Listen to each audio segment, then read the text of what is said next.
చెప్పండి సార్.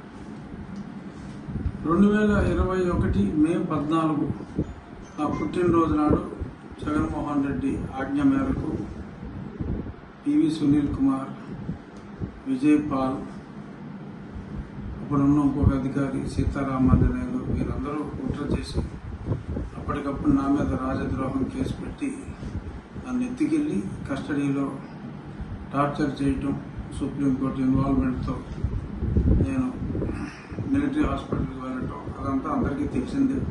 నన్ను చంపాలని చూడటం, ఆ గుంటూరు హాస్పిటల్ సూపరింటెండెంట్ దొంగ రిపోర్ట్లు ఇవ్వటం, దాన్ని మిలిటరీ హాస్పిటల్ హైకోర్టు న్యాయమూర్తి పర్యవేక్షణలో, ఇప్పుడు రిజిస్ట్రార్ జనరల్ తర్వాత న్యాయమూర్తి అయ్యారు, వారి పర్యవేక్షణలో జరిగిన రిపోర్ట్స్లో ఏం చెప్పారు ఇవన్నీ కూడా పెట్టి నన్ను ఏ విధంగా హింసించింది, వీరి మీద ప్రేరేపించిన ముఖ్యమంత్రి మీద వీరందరి మీద చర్యలు తీసుకోవాలి, కేసు బుక్ చేయాలని చెప్పి ఈరోజు నేను గుంటూరు ఎస్పీ గారికి కంప్లైంట్ ఇవ్వటం జరిగింది.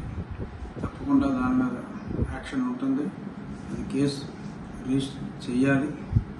గతంలో నేను సుప్రీంకోర్టుకు వెళ్ళటం, తర్వాత వారు హైకోర్టుకు వెళ్ళమంటాం అన్నీ జరిగినాయి. ఎందుకంటే ఇక్కడ కేసు రిజిస్టర్ చేయాలన్నా పట్టించుకునే వాళ్ళు లేడు. అందుకని కేసు రిజిస్ట్రేషన్ చేయడానికి నేను కోర్టులను ఆశ్రయించవలసి వచ్చింది.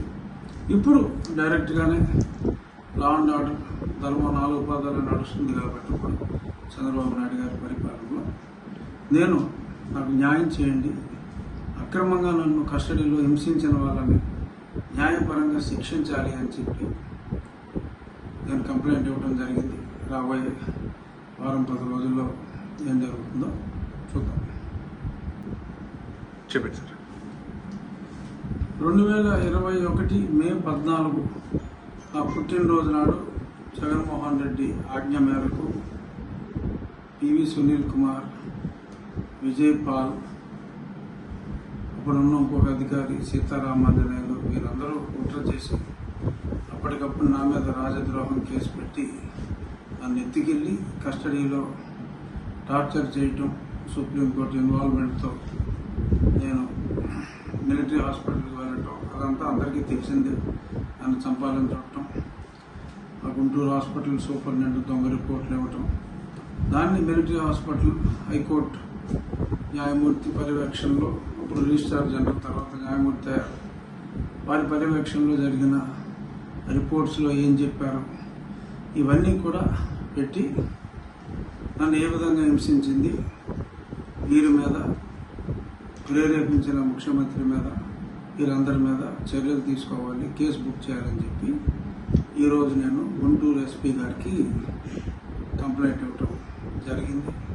తప్పకుండా దాని మీద యాక్షన్ ఉంటుంది, అది కేసు రిజిస్టర్ చేయాలి. గతంలో నేను సుప్రీంకోర్టుకు వెళ్ళటం, తర్వాత వారు హైకోర్టుకు వెళ్ళమంటాం అన్నీ జరిగినాయి. ఎందుకంటే ఇక్కడ కేసు రిజిస్టర్ చేయాలన్నా పట్టించుకునే వాళ్ళు లేడు. అందుకని కేసు రిజిస్ట్రేషన్ చేయడానికి నేను కోర్టులను ఆశ్రయించవలసి వచ్చింది.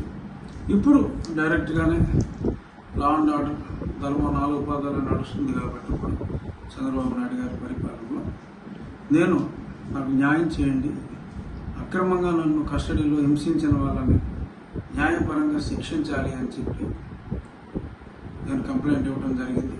రాబోయే వారం 10 రోజుల్లో ఏం జరుగుతుందో చూద్దాం.